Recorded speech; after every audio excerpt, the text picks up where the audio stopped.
This is the only 3 ways to make scary amounts of money. My name is Bill Hauser, CEO of SMB Team and co-owner of Attorney Assistant. Last year, we did $36 million in revenue, on track to do $50 million this year in our 7th year in business. And I'm 33 years old, and no one's more surprised by that than me.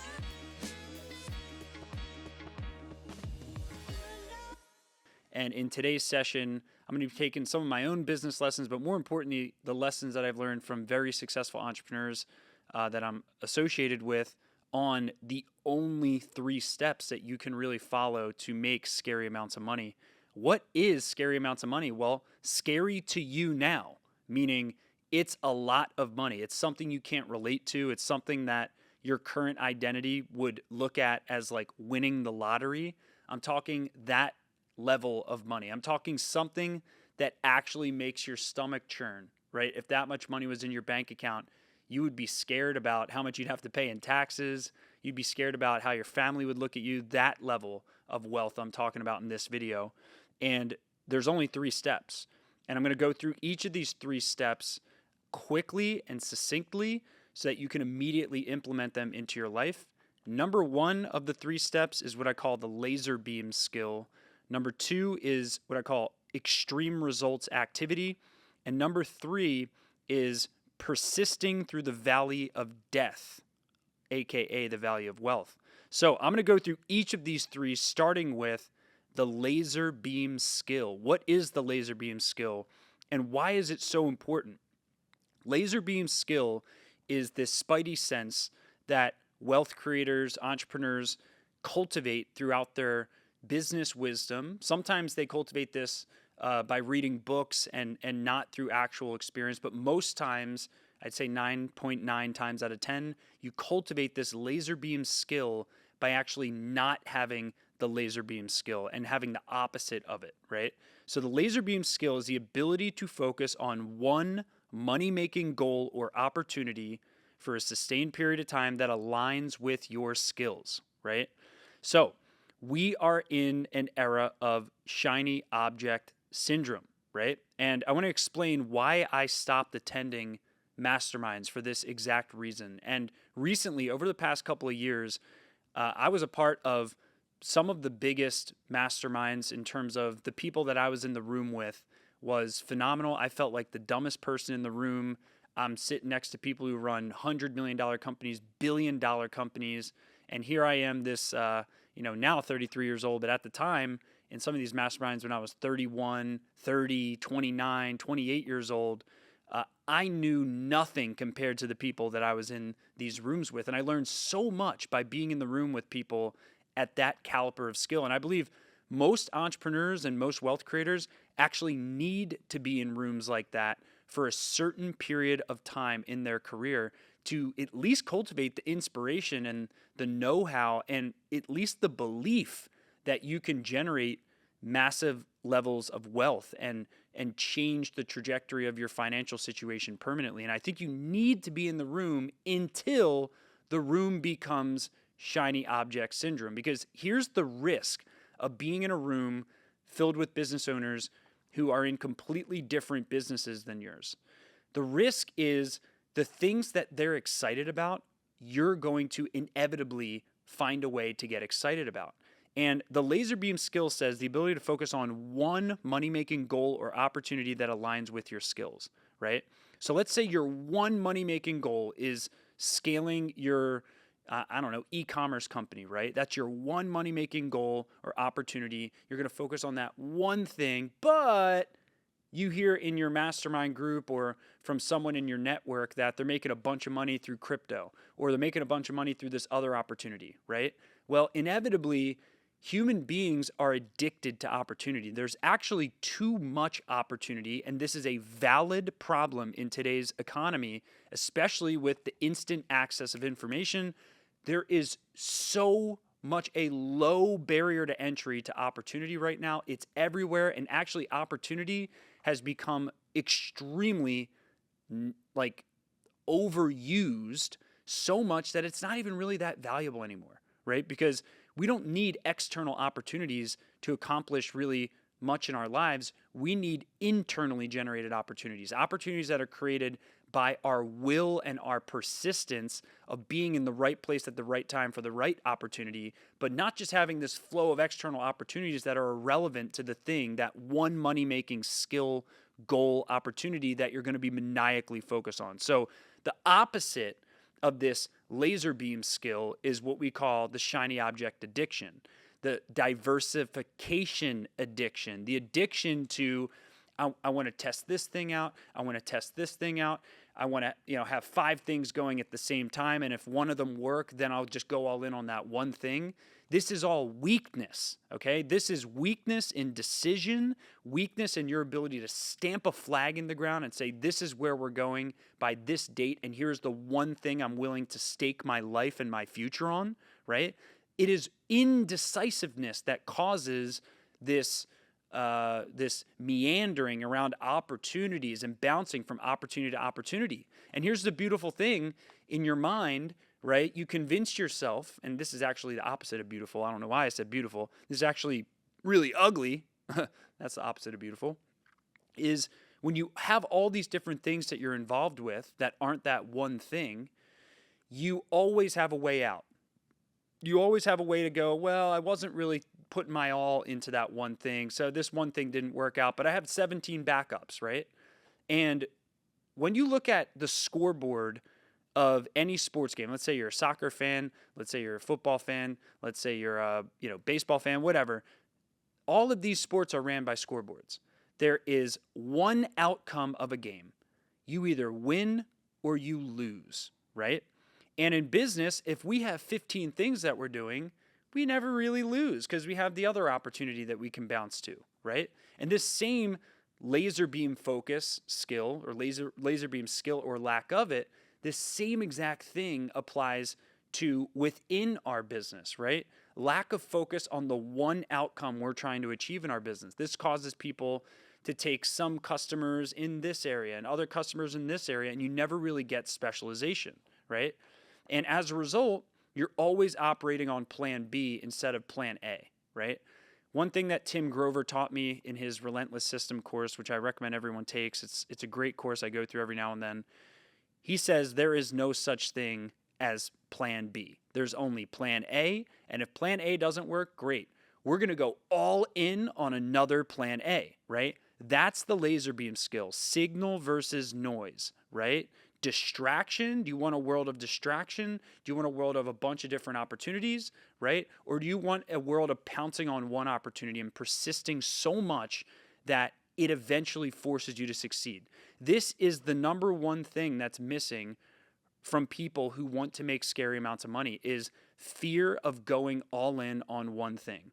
Now, there's so much emotional baggage that has to go into this analysis process for you that you're going to have to face, like emotional baggage around like, am I worth it? If I do this one thing, I'm going to be exposed. It's true. You are going to be exposed, right? The real you is going to be exposed when you do one thing for a sustained period of time, right? Because you can run from, oh, this one thing didn't work and I can run to the next thing, but there's nothing to run from when you're doing one thing, right? All of your weaknesses will be exposed when you're doing one thing. Whereas you can dance from weakness to weakness to weakness to weakness and never really feel the culmination, the all at one time impact of failure, just like pass or fail in a sports game. You never really get to feel that feeling. But if you go all in on one thing and you fail, that's one of the strongest lessons that could ever happen to an entrepreneur, especially if it's all within one thing, because then you're going to be able to articulate, right?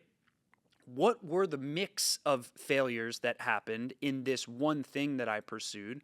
What percent of my failure was due to my inability to sell or my inability to market or my inability to recruit, great members on my team or my inability to provide a world-class service? What percentage of it was this, right? Whereas if you dance from opportunity to opportunity, you never really get that full picture of where your true weaknesses are because you're just popping between opportunity to opportunity, right? And this is why I love setting revenue and profit growth goals within one thing instead of 10 things, because going from 0 to $1 million, you're going to learn about 101 different weaknesses that you have, right? Going from 1 million to 2 million, you're going to learn about a whole different range of weaknesses that you have. Going from 2 to 5 million, whole different range of weaknesses. Going from 5 to 10, whole different range of weaknesses. 10 to 20, same thing. The process keeps repeating itself, right? So when you practice this laser beam skill, you are able to kill all shiny objects, right? You're able to put yourself in environments where you're only surrounded by people who directly support your one thing, right? And when you are in an environment where everyone around you supports your one thing and distractions have been limited, your mind power 20x's, right? And this is the power of the mastermind, the true mastermind, as it was made popular in the book Think and Grow Rich, right? A group of 2 or more people with complete harmony towards the objectives of the members of the group, right? So if I'm in a mastermind group with 3 people, which when I read this in the book Think and Grow Rich, it changed my life, right? You only need 3 or 4 people that are burn the ships, 100% committed to what your number one outcome is, right? With no allowable distractions outside of it.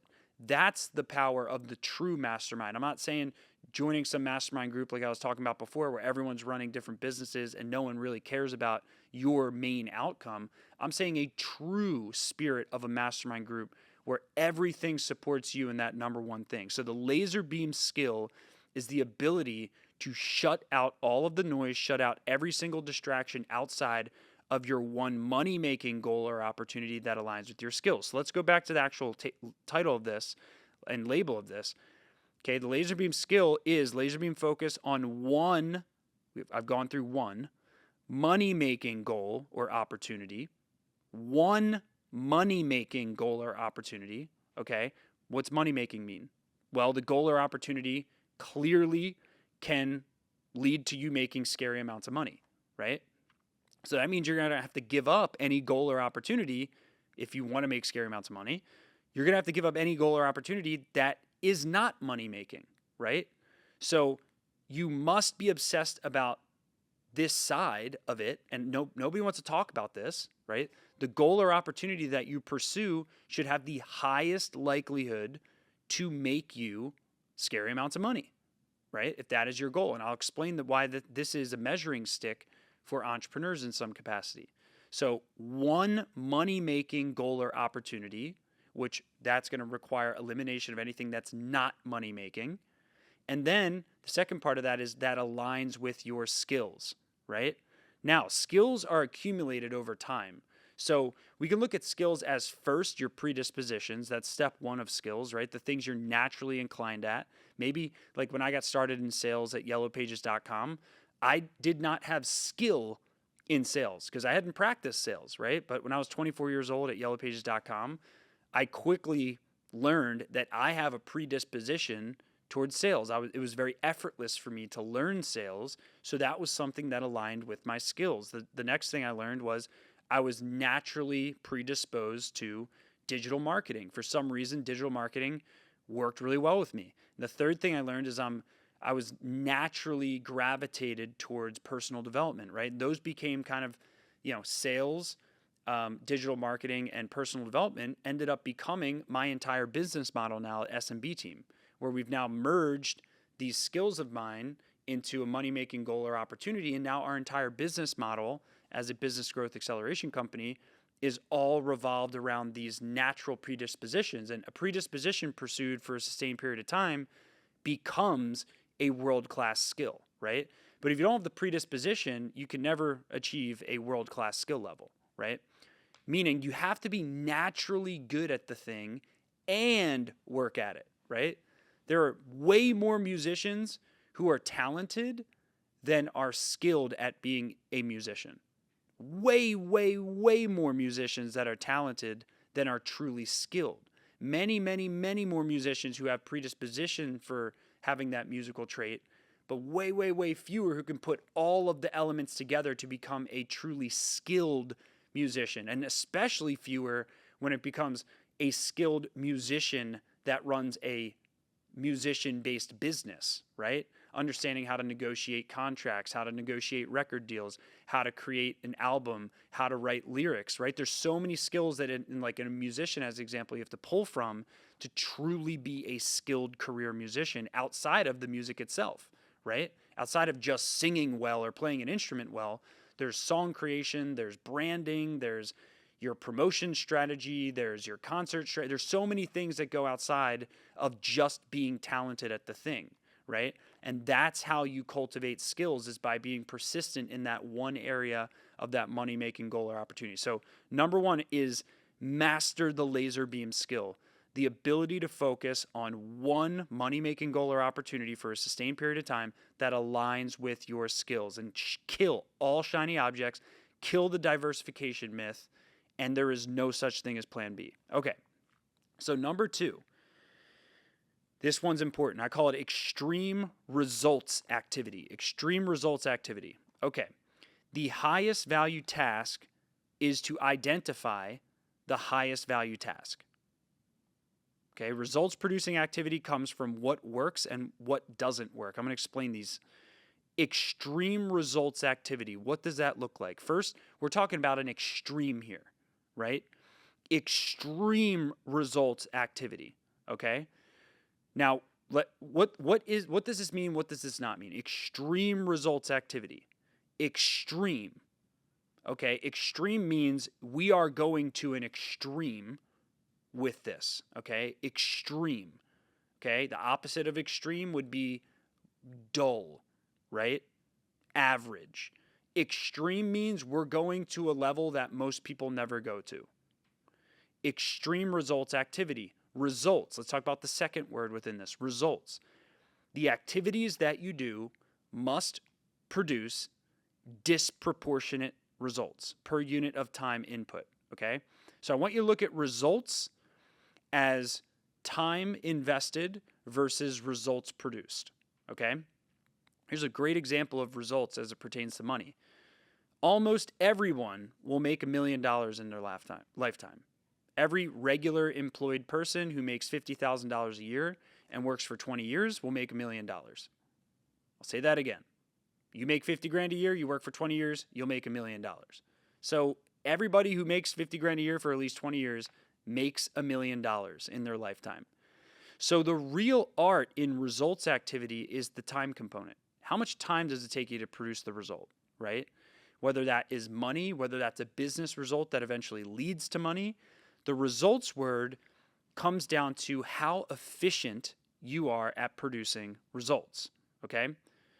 So that's the second part of it, extreme results activity, which ties into time it takes to produce results, okay? The person who makes 50 grand a year for 20 years makes $1 million.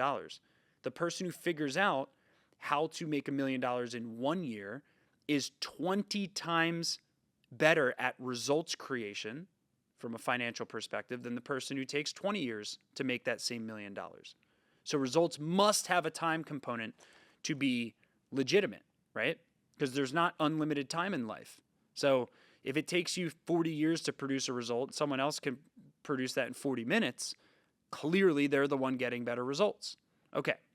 And last but not least is activity. So extreme results activity, breaking these three words down. Extreme results activity. Okay, activity must happen.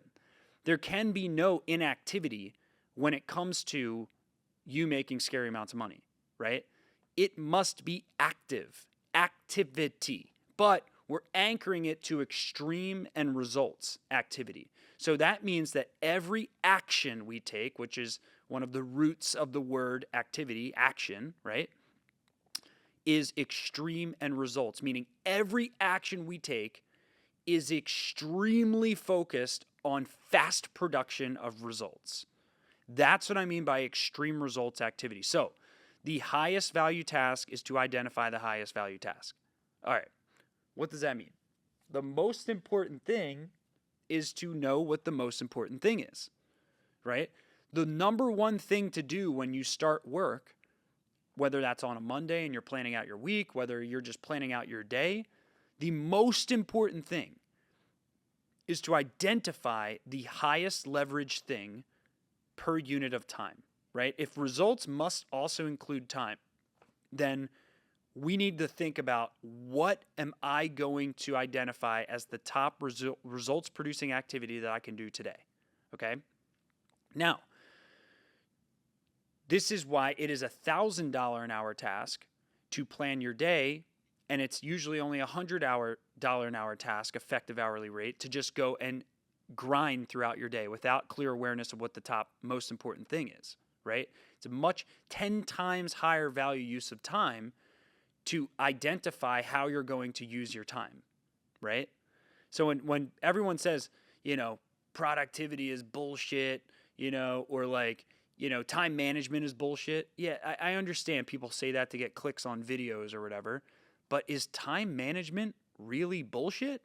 Like, is it actually bullshit? Because if I don't manage my time well, that means I'm spending my time on low value tasks. If I spend time on low value tasks, I'm not going to get the results that I want, right? So maybe time management is actually everything. Now, in addition to time management, you have to manage your energy, you have to manage your state, you have to manage many other things that make time management much easier, right?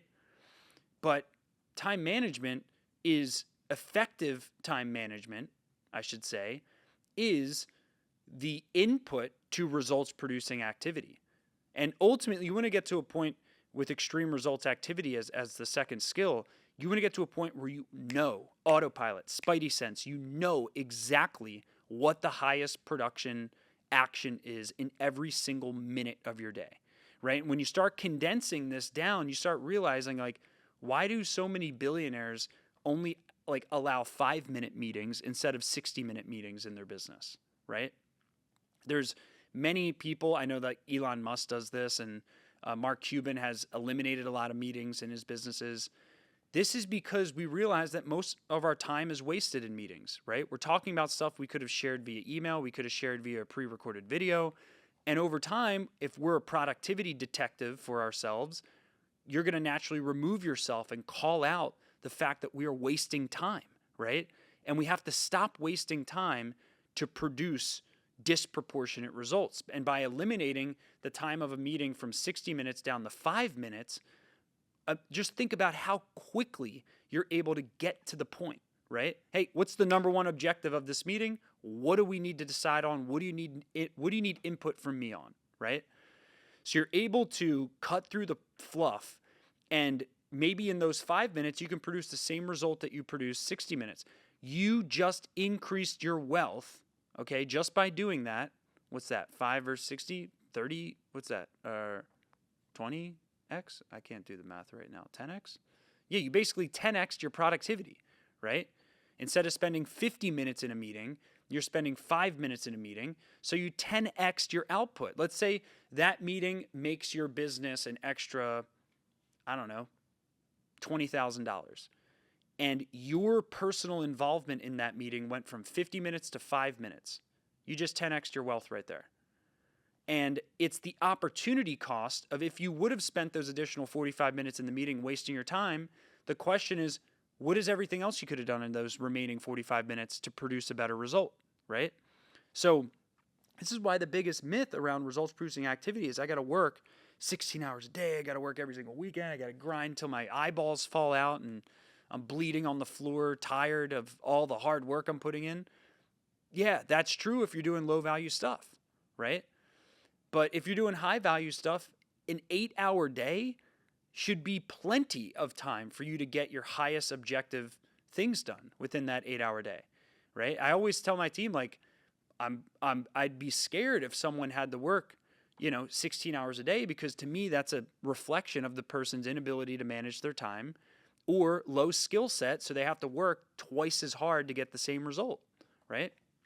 Which again, it's just going to create a lot more pain down the road because you're going to burn yourself out and you're not going to get the return from it, right? I'm okay with you burning yourself out every now and then as long as you get a disproportionate return from it. So results producing activity comes from knowing what works and doubling down on it, but also knowing what doesn't work. So in order to be results based in all of your actions that you take in your business, you have to not produce results. But I think Einstein said it, right? Doing the same thing and expecting different results is insanity. I actually don't know who came up with that. Maybe it was Einstein. But Results producing activity, you learn that through not producing results through your activity. Now, the problem becomes when you repeat that cycle and you constantly keep doing the same shit and you don't change your schedule and you don't learn from it. So you just keep wasting time constantly. So we have to waste some time to know what doesn't waste our time. But the question is, how quick do you change from that?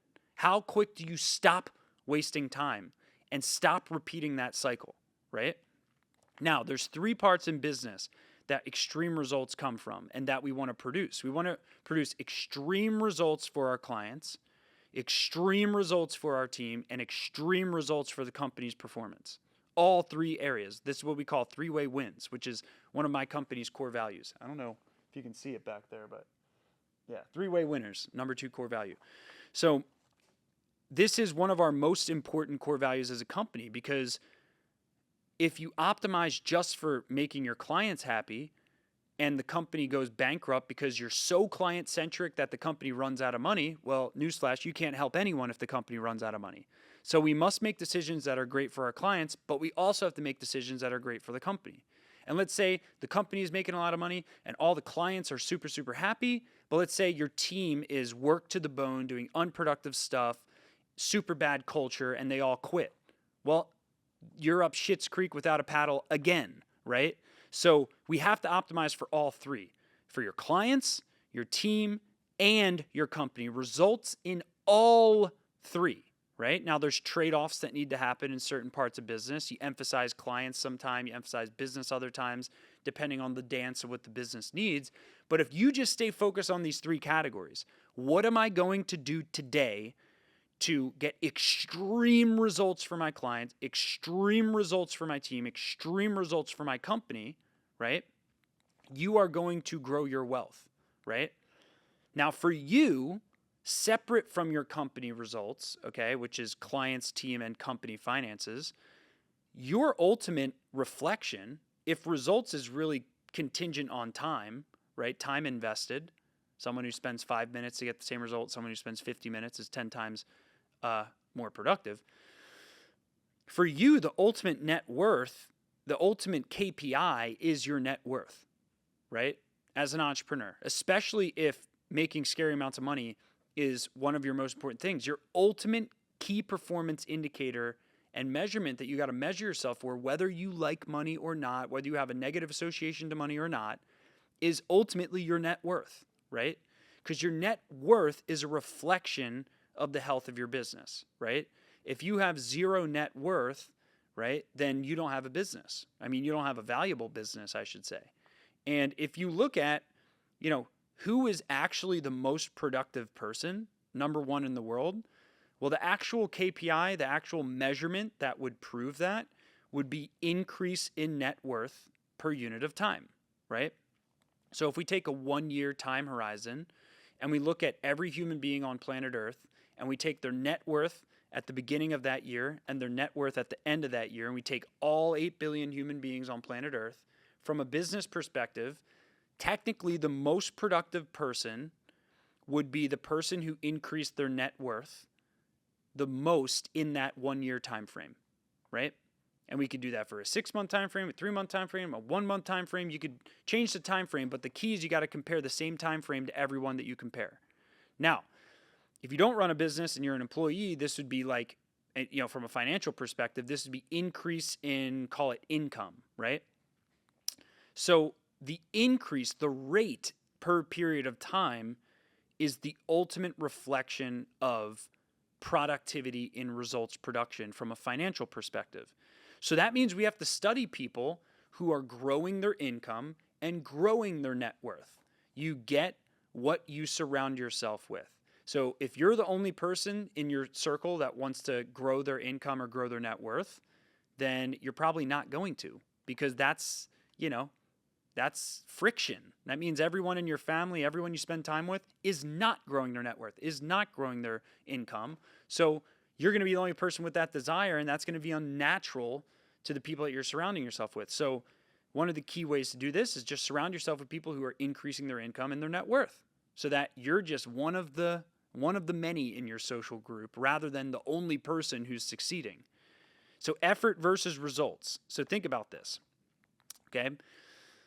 Somebody is on the roof of a house in southern Texas in the middle of summer, okay?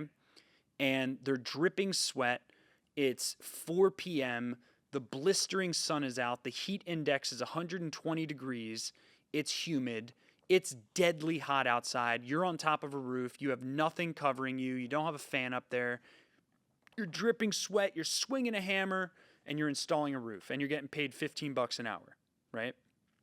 Versus the owner of that roofing company is sitting in an air-conditioned office and creating plans for how they're going to dominate this local market, how they're going to hire their next batch of roof installers, who they're going to partner with as contractors to help build their next batch of roofs, what their next big lead generation strategy is, right?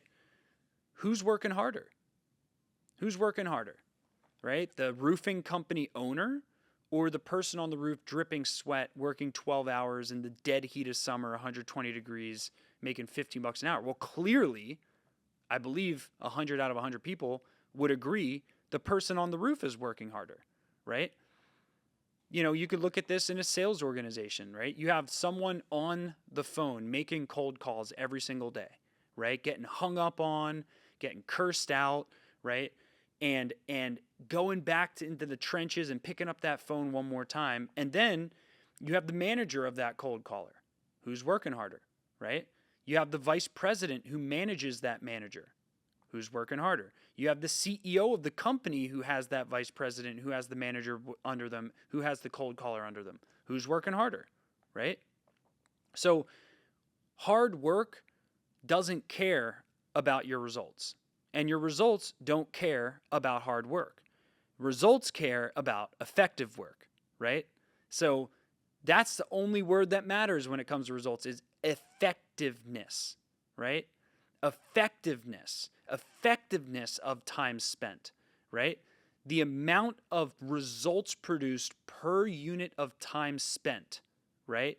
Both in your own finances and the results you produce for your company, that is the number one KPI, right? It is not effort. Now, effort is a minimum viable requirement for success. I'm not saying you succeed without putting in effort, right? But effort is a participation trophy, right? Effort is breathing. Effort is showing up to work. Everyone puts in effort, right? Unless you're just meandering through the day, like everyone's putting in effort. So the separator clearly is not effort, because you could put in that level of roofer effort for the rest of your life and still get paid $15 an hour. So it's quality effort. It's rising the quality of outputs from your effort over time, right? And this comes down to the hourly rate diagram that I often break down. Perry Marshall, who broke this down in one of his books, breaks down the difference between $10 an hour task, $100 an hour task, $1,000 an hour task, and $10,000 an hour task, right? And he does this in a marketing context in one of his books. Well, at a $10 an hour rate, an example of this would be checking your own email, right? Like managing your own inbox, scheduling your own calendar invites, booking your own flights. This would be like if you're setting up a webinar or something to do, like you actually setting up the Zoom account, like anything that's ground level, that's technical, that someone else could do for $10 to $15 an hour is something that's a $10 an hour effective hourly rate, right? $100 an hour is, a little bit higher than that. Let's say $100 an hour is hiring an executive assistant to manage your email so that you don't have to manage it anymore. Like that's not going to transform your life and business forever, but it's way higher value than actually checking your own email, right? So that would be like a $100 an hour task. A $1,000 an hour task would be creating your entire company's sales script so that every single person who hops on the phone with a potential lead at your company knows exactly what to say, when to say it, how to say it, what your offer is, etc., right? That would be like a $1,000 an hour task. And then the highest level would be $10,000 an hour. This would be designing your company's unique selling proposition as a whole, right? Your entire brand strategy as a whole, things that will direct the actions within the actions within the actions of your entire company and your entire, marketing strategy as a company, right? So there's a spectrum when we look at hourly rates. And it's not that people don't have the time, it's that they tolerate spending their time in the low hourly rate levels. The lower the hourly rate you spend time in, the more time it takes to get work done, right? So if I wake up in the morning and I spend time on low value tasks and I'm checking my email and I spend 2 hours doing that and those 2 hours don't produce any business result for me, then I had the time. I had the 2 hours to spend on the $10,000 an hour task. I just chose not to, right? And this is where giving things up is one of the hardest things, because in order to open yourself up for a $10,000 an hour task, you have to give something up that's lower than it, right? Because we're all given the same amount of time. Some people are increasing their income, their net worth with their time, and others aren't, right? So we all have the time. The question is, are you willing to divorce parts of your identity, which I always say is like, the old you did this. Are you willing to divorce that part of your identity to the new you that now does this and no longer does this low value stuff? So extreme results activity. Now, one last thing before I go to step 3 is understand this will cause you less work, not more work. When you get into extreme results activity, it's less work required to produce the same or greater results. And effort is a minimum requirement, so you might as well apply your effort to the highest return things. So, number 1 was the laser beam skill, that one thing focus. Number 2 is extreme results activity. Once we've identified that one focus, I am only going to focus on the disproportionately high ROI activities in my business. I am not going to do anything that does not provide at least a $10,000 return per hour of my time put in. Which leaves us with number 3. Persist through the valley of death, what I also call the valley of wealth. So, this is where world class happens. Persistence through the valley of death. You have not gotten into the valley of death, aka valley of wealth, until it has become boring as hell. Boring, problems get bigger, and this is where world class happens, okay? So what is the valley of death? The valley of death is when you land on something that works and you grind it to a pulp. You keep doing the thing that works. You do not allow any distractions. You keep doing it, you keep doing it, you keep doing it, you keep doing it, and eventually it gets boring. And eventually a big problem is going to happen, or a set of multiple problems is going to happen. That's when you know you're in the valley of death. Big problems are, okay, we landed on this thing, but we ran out of money because we didn't have our financial in check. Or everyone quit because I didn't get my culture in check. Or, ton of customers left because we screwed up something about our product, right? This is where the magic happens. When you've been so persistent towards something, it starts getting boring and some catastrophes start happening. This is where most people run, right? They run when it gets boring. They either sell their business, they move on to something else.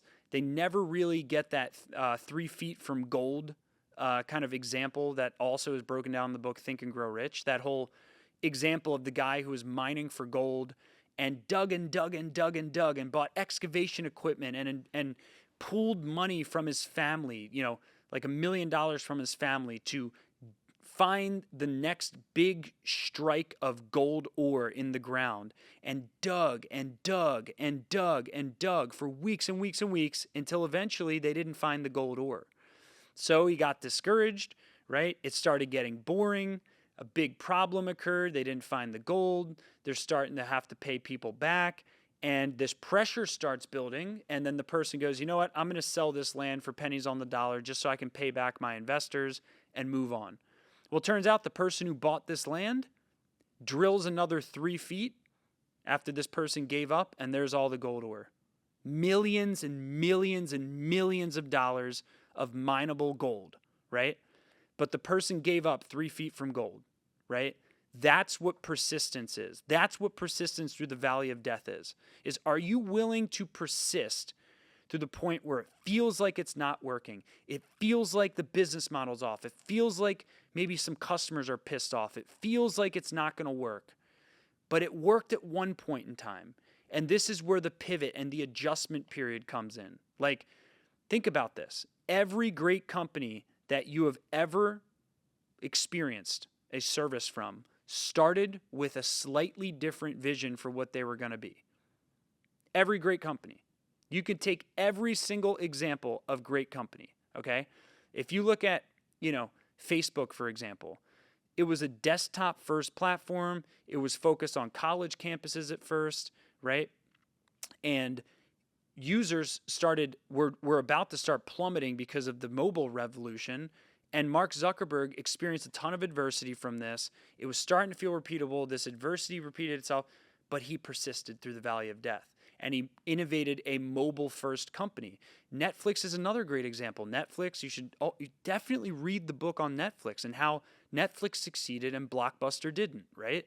It is absolutely phenomenal, the difference in leadership thinking between something like Blockbuster and Netflix.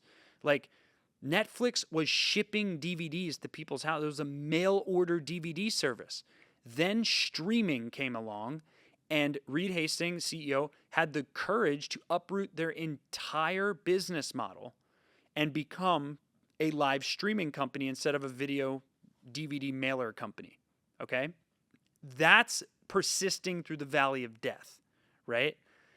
That is so hard to do as a CEO, right? Is that rebirth, that reinvention period. And now look at Netflix. They're basically overtaking the movie industry because they're making their own movies now, right? And like, it is absolutely insane to see how they've made these 3 huge pivots in their business, or 2 huge pivots in their business. That is persistence through the valley of death. And you're going to have multiple valleys of death, right? In the course of your business when you stay focused and locked in on one thing, right? Guaranteed. Now, I'm talking about the boring side. I want to talk about the boring side, but also, what I just hit on is the fact that problems get bigger and how you innovate your way through those problems instead of giving up. Let's talk about the boring side.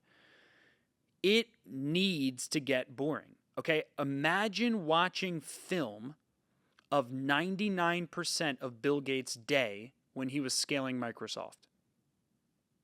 I'm going to say that again. Imagine watching footage of the 99% of Bill Gates' day while scaling Microsoft. Okay? Well, I'll tell you what it would look like. It would look like him hunched in front of his computer, his back probably popping out of its socket from bad posture coding all day, leaning forward, and it would be the most boring documentary ever created in history, because it would just be coding binges, meeting, coding binges, meeting, coding binges, meeting, right? No Ferraris, no extravagant trips to show off on Instagram, no crazy rah-rah, just boring repetition. Imagine watching footage of Michael Jordan training for basketball every single day for 10 years. Showing up to the gym early, doing his, couple thousand free throws, doing his couple thousand jump shot or whatever, how many he did every single day. Like, and watching that on repeat, okay? Imagine watching, someone like, you've heard of David Goggins, right? Like, watching him do his 240-mile marathon that he did. He got second place in, I think it's called the Moab Marathon that he did. Imagine watching all 240 miles of his run. Boring, okay? Boring. It is not sexy to persist through the valley of death, okay? I mean, if you look at footage of my life in scaling the company, like, I go home, I hang out with my family, I wake up in the morning, I have my morning routine, meditate, work out, leave, come to the office, make decisions, do some meetings, blah, blah, blah, eat my lunch, film some videos, go home. There's no competition for the boring stuff. Everyone wants to make their lives these sexy Instagram worlds and all this crap. That's just not how real wealth is built. Now, once you get to the point where you can hire an epic video crew to follow you around everywhere and like make it interesting, okay, great. Maybe we can make it interesting. But most people who are building scary amounts of money and scary amounts of wealth, it ain't going to be that sexy. It's going to be boring. And this is not what they sell you, right? When you look at courses online on how to become an entrepreneur, how to start your own side business, how to blah, blah, blah, blah, blah, blah, how to work 4 hours a day and travel the world and all this stuff, like you're not going to make scary amounts of money doing that. I mean, there's a chance you could, but the question is, are you in the game of gambling, or do you want to get rich quick, or do you want to get rich for sure, right? I want to get rich for sure, right? I hope you want to get rich for sure. And these aren't mutually exclusive. I want to get rich for sure and quick, because quickness is a sign of my efficiency, right? So those are the only 3 steps to make exponentially more money. Number 1, learn the laser beam skill. Number 2, extreme results activity. And number 3, persist through the valley of death. I'll see you in the next episode.